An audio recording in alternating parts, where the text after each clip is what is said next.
Deus seja louvado. Título desta palavra: O Deus Desconhecido. Queridos e amados irmãos, dou graças a Deus por mais esta oportunidade de fazer uso de sua santa e poderosa palavra. Como está escrito em Atos dos Apóstolos, capítulo 17, texto do verso 15 em diante, que relata o discurso de Paulo no Areópago em Atenas. Esse grande evangelista, um dos maiores evangelistas, um dos mais expoentes da fé cristã, um grande apóstolo e missionário, o maior plantador de igrejas da história do cristianismo, estava realizando a sua segunda viagem missionária, depois de ter sido preso e açoitado em Filipos, uma colônia romana, e depois de ser escorraçado de Tessalônica, depois de ser enxotado de Bereia, e não podendo levar consigo nesta fuga seus dois companheiros de jornada, Timóteo e Silas. E ele chega então a Atenas, a capital intelectual do planeta Terra na época. E era a cidade dos grandes luminares, dos grandes corifeus da filosofia e das artes. Era a cidade de Péricles, de Sócrates, de Platão, de Aristóteles. Ou seja, a cidade dos homens que encheram as bibliotecas de suas erudições. E diz a Escritura que Paulo chega àquela cidade não como um turista, para admirar a cidade, os seus monumentos, seus pórticos, seus templos, sua arquitetura, as grandezas dos seus prédios e palácios. Paulo chega ali como missionário. E diz a Escritura que o espírito de Paulo fica revoltado com a idolatria dominante naquela cidade, que era considerada importante pela cultura humana. E Paulo encontra a mais tosca cegueira espiritual. E veja bem, e é possível que os homens alcancem o apogeu do conhecimento, da filosofia, da ciência, da informação e da formação intelectual, e ao mesmo tempo navegar nas águas mais turvas da ignorância espiritual e da cegueira espiritual.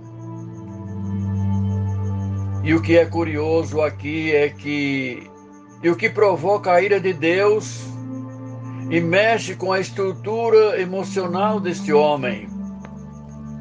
E ele não pode aceitar placidamente aquilo que provoca a ira de Deus.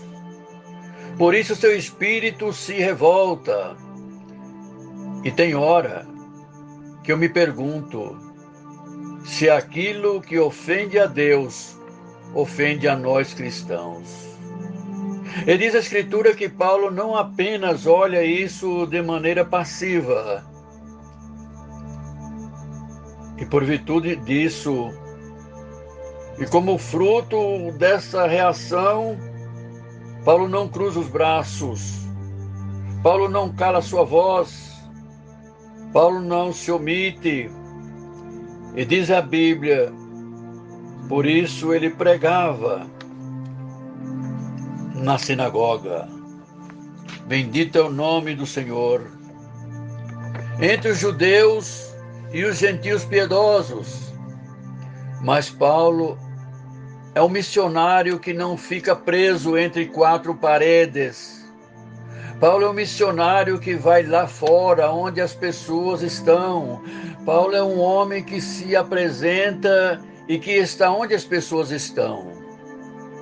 Não para admirar as suas ideias, mas para apresentar o Evangelho de Jesus Cristo, mostrando para aquele povo idólatra a plausibilidade do Evangelho. E o Evangelho não é algo irracional, não é algo que você precisa desligar a sua mente, sufocar a sua razão e abafar o seu entendimento. Ele apresentava a mensagem do Evangelho para as pessoas que estavam aglomeradas naquela praça. E quem eram estas pessoas? Alguns filósofos epicureus, os estoicos, e essas pessoas contendiam com ele. E o que os filósofos pensavam ou defendiam? Qual era a sua crença? Qual a cosmovisão deles? Os epicureus tinham a seguinte filosofia: o sentido da vida é o prazer, ou seja, a vida é passageira, não tem futuro, não tem eternidade, não tem céu, não tem inferno. A vida é apenas o pequeno curso entre o berço e a sepultura. Portanto, no pensamento deles, era assim: aproveite a vida, comamos e bebamos, porque amanhã morreremos. Vamos beber todas as taças dos prazeres, vamos aproveitar a vida, porque a vida passa e passa rápido. Nós não temos que pensar no amanhã. E esse era o lema deles.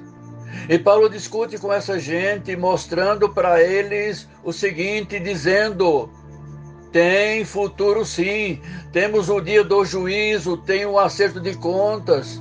Todos nós, sem exceção, vamos ter que comparecer diante do tribunal de Deus. Há um juízo predeterminado. E todos nós vamos ter que dar conta da nossa vida. E Paulo discutia também com os estoicos. E quem eram os estoicos?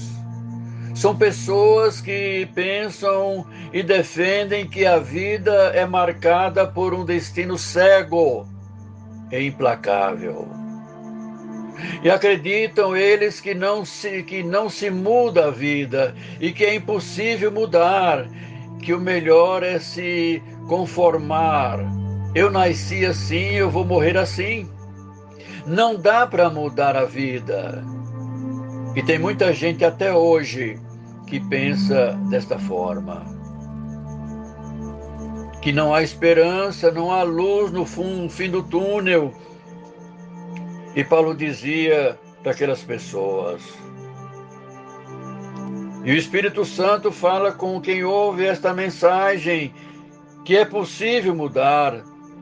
Sabe por que é possível mudar? Porque Deus não leva em conta o tempo da ignorância, mas exige que todos os homens se arrependam. É possível mudar. E você que ouve esta mensagem pode até pensar: mas para mim não tem mais jeito de mudar a minha história. Sabe por quê? Sabe por que tem jeito, meu irmão? Porque o que você não consegue fazer, Deus faz. O que você não pode fazer, Jesus Cristo pode. O que você não tem forças para fazer, o Espírito Santo tem.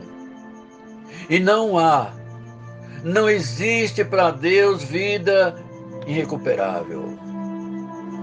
No capítulo 17, verso 23, Paulo se depara num santuário onde havia vários altares. O que chamou a atenção de Paulo foi a escrita que estava em um daqueles altares. ao Deus desconhecido. E qual é a razão daquele altar com aquela inscrição?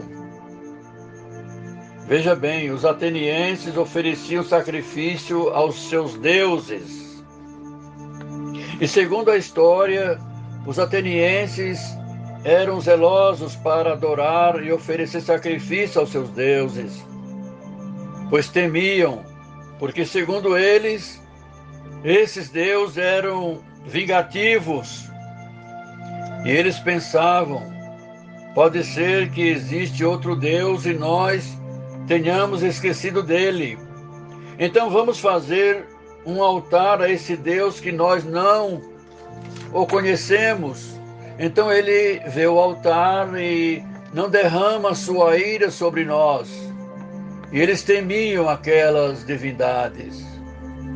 E ao ver esse quadro, Paulo, guiado pelo Espírito Santo, pegou esta oportunidade e anunciou para os gregos o Deus verdadeiro, o Deus que eles não conheciam, e anunciou a grandeza insondável do Deus Todo-Poderoso. E Paulo revela para os atenienses que o melhor tempo filosófico deles não passava de tempos de ignorância. Mas está escrito que Deus não leva em conta o tempo da ignorância. Muitos ouviram a pregação de Paulo, uns escarneciam, outros rejeitaram, outros adiaram e diziam: a respeito disso, te ouviremos noutra ocasião. E é aí, meu irmão, que está o perigo. A pessoa diz, eu sei que eu sou pecador. Eu sei, eu tenho certeza que só Jesus Cristo salva. Eu sei que eu tenho que crer. Eu sei o que eu tenho que me arrepender. Eu sei o que não há outro caminho. Eu sei que não há outra porta para o céu. Mas eu preciso resolver outras coisas. Está muito cedo ainda. Quem sabe outro dia, mas Deus te manda dizer por esta mensagem: bendito é o nome do Eterno. Cuidado, porque você não sabe e nós não somos dono do tempo. E é uma ilusão em pensar que o controle das nossas vidas está nas nossas mãos e que podemos decidir a hora que bem quisermos. E não temos a garantia de que o amanhã estaremos vivos. Por isso a ordem de Deus é essa: se hoje você ouvir a voz de Deus, não endureça o seu coração. Hoje é o dia. E agora é o momento de você se arrepender e se voltar para Deus. E você que ouve esta mensagem, se crê de todo o teu coração, Jesus pega você pela sua mão direita e leva você com o seu conselho eterno até a glória eternal. Deus, por Jesus Cristo, seja em eterno glorificado.